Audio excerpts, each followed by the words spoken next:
Hello everybody, my name's Paul Tace. In this video we're going to be looking at the new laws affecting drones. We're specifically going to be looking at the Mavic Mini, the Mavic Mini 2 and the Mavic Air 2. We're going to be seeing what we can do now and what we'll be able to do after the 1st of January 2021. Let's get started.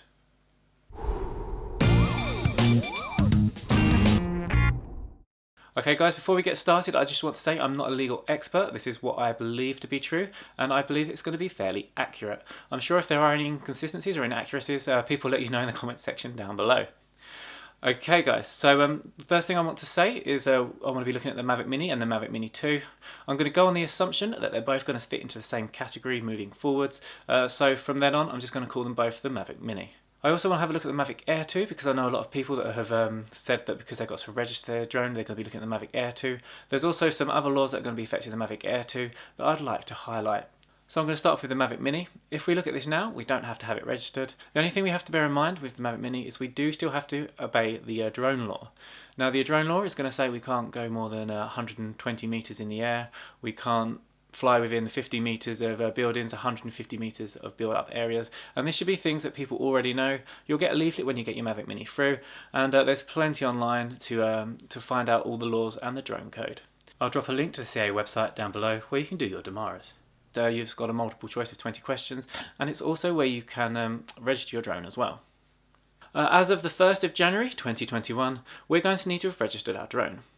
To do this, we're going to have to go onto the CAA website. We're going to need to do a multiple choice test. This is going to have 20 questions on. Once you've got a certain score, you'll then be able to go on to register your drone. Now this test is really easy. All the answers are on their website. You can read through it all. It just goes over everything you're going to need to know and confirms you've read the drone law. Once you've passed this test, you'll get your flyer's ID. So once you've got your flyer's ID, you can then go on and register. When you register, you'll get your operator's ID. This will be £9 and it will last you a year. Your flying ID will last you 3 years. So the difference between the flyer's ID and the operator's ID is that the operator's ID will allow you to own a drone, whereas the flyer's ID will allow you to fly a drone. So this is going to be particularly important when you've got children involved. Anybody over the age of 18 can own the drone, but if you're younger than 18, you will not be allowed to have an operator's ID, you'll only be allowed to have a flyer's ID. So if you're buying a Mavic Mini for a present for someone below the age of 18, they won't actually be able to have the operator's ID. Somebody else would have to have that, maybe yourself as a parent, and then lower down they'll have to have their flyer's ID. So you will have to have your flyer's ID, and to do that you'll obviously be able to need to read through all the questions, understand what's going on and answer them correctly. So although there's no minimum age limit, you will need the capability of being able to pass the test. So if we go to the CAA website and we have a look at the CAP 1789, I'll drop the link in the description down below, we'll be able to see this table here. Now this table refers to drones in the open category. There are 3 categories, but for hobbyists, which is what this video is aimed towards, the open category is probably what you're going to be flying in. And if we have a look at this chart, we can see there are categories within the open category. We've got the A1, the A2 and the A3. So if we look at the A1, we can see that we can fly over uninvolved people, but not over crowds. And we can fly a drone that is not a toy, that is less than 250 grams, and flies 19 meters per second or less. You'll only need to register it if it has a camera equipped, which the Mavic Mini will do. And to show that we're competent to fly it, all we're going to need to have done is have read the user manual. So all in all, we need to register the drone and have read the user manual. That's really simple. Now the other thing that's really exciting about the Mavic Mini, and also the Mavic Mini 2, more especially because it shoots in 4K, is that you're not actually going to need a separate license to fly this commercially. So we can go out and we can actually have a business where we are flying our Mavic Mini as long as we've got no accessories pushing it over the 250 gram mark, and we can go out and make money from this completely legally. So at the moment the only thing that's unclear is what insurance we're going to need. Is it going to be a separate insurance for flying as a hobbyist or flying it commercially? This is going to be something that's just going to have to work out over time once the laws are set in place and once it's all started going ahead. So just a really quick recap. So as long as you're over 18 and you've registered your drone, you'll be able to fly your Mavic Mini as long as you've read the user manual, and you will be able to use it commercially. Okay guys, now let's look at the Mavic Air 2. If we're going to be flying this in the open category, we're going to have different laws that apply to us. So as before, obviously we've always got to obey the drone law. We're going to need to have registered the drone. If we look at our open categories here, we'll be able to see where it fits in. So where it's a legacy drone, it's actually going to fit into the A3 category. This is going to be no uninvolved people present within the area of flight, no flight within 150 metres horizontally of residential, commercial, industrial or residential areas.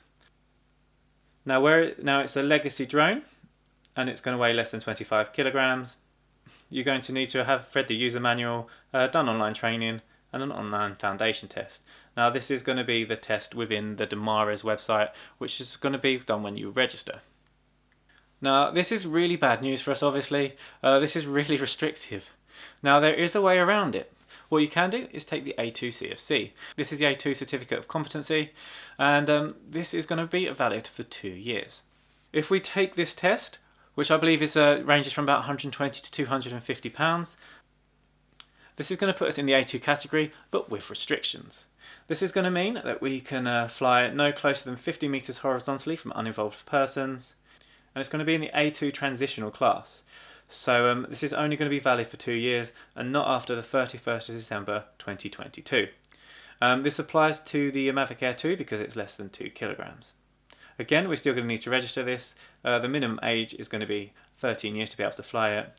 You're going to need to have read the user manual, taken the online training, taken the online foundation test, self-practical training, and the A2 CFC theoretical test. This is a lot to take in and it's a lot extra. By doing the A2 CFC course, this is going to allow us to continue flying the way we have been flying more or less. And this is obviously a bit of a slap in the face for us. We've got this drone with current laws and now they've changed it, and actually for the next 2 years we're going to be able to carry on flying the way we have, but after those 2 years have expired it's going to go back into the A3 section of the open air, which means we're not going to be able to basically fly this many places at all. So again, this is going to be like, am I going to be using my Mavic Air 2 in 2-3 years? I don't think so.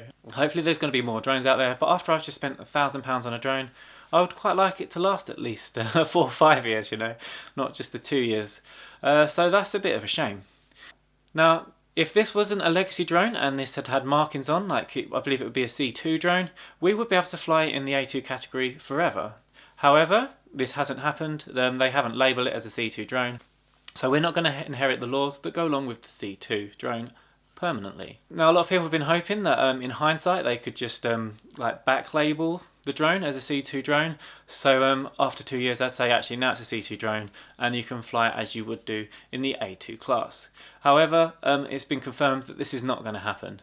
So if you buy a Mavic Air 2 now, on the 1st of January 2023, you will only be able to fly this drone in the A3 category of the open class, which means you won't be able to fly it at all around uninvolved people, no flight within 150 metres horizontally of residential, commercial and industrial or recreational areas. Massively restrictive. So if there's a drone you just want for the next few years, you can do your A2 CFC. This will give you more access. It will put you into the A2 category of the open class, and you'll be able to carry on flying more or less as you are now as a hobbyist, and you'll also be able to use this to make money, which you wouldn't have been able to do before. So although there's a huge restriction, you can do that test for 120, 250 pounds. You'll then be able to use this commercially. This will give you a lot more opportunities than you would get from your Mavic Mini. Okay guys, so this is going to be like a really complicated video. So again, I'm just going to sum that up really quickly. At the moment, to fly your Mavic Air 2, all you need to have is registered it, and you just have to obey the drone law. After the 1st of January 2021, we're going to be in the A3 category, and we're not going to be able to fly it within 150 metres of residential, commercial, industrial or recreational areas, unless you have your A2 CFC, which is a separate qualification you're going to have to acquire, which will then let you continue using it no closer than 50 metres horizontally of uninvolved persons. We'll only have that qualification for 2 years before it's reverted back to the A3. So if you want to carry on flying as a hobbyist, after 2 years it's just going to be massively restricted, and I personally don't think I'm going to be flying my Mavic Air 2 after this period. I will be doing the A2 CFC course just so I can carry on flying it the way I enjoy flying it. Because at the end of the day, most of the people that are watching this video are going to be flying drones because they enjoy doing it and not really for commercial reasons. Okay guys, now that's a lot to take on, and I'm going to do my best to answer any questions. As I say, I'm not a legal expert, and this is something that I'm learning about at the moment. Okay guys, I hope that's made sense. Let me know in the comment section down below if this has been useful, and I hope to see you in the next one.